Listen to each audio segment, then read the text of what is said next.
За тэгээд яг эхний бичлэгэн дээр яг юу харагддаг вэ гэхлээр сансрын хиймэл дагуулаас бичиж авсан юм бичлэг байгаа юм. За тэгээд яг энэ бичлэгэн дээр эхлээд иргэний агаарын тээврийн ийм онгоц харагдана. За удалгүй энэ онгоц ингээд маш удаан явж байгаа нь харагдана.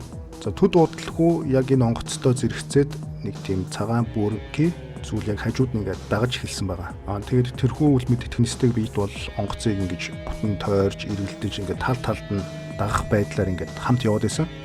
За удалгүй хоёр дахь үл мэд итгэнэстэйг биед хаанаас ч юм ингээд гарч ирээд бас нөгөө нэг нэстэг биедтэй хамт энэ онгоцыг ингээд тойрж тал талд нь эргэлдэж эхэлсэн байгаа.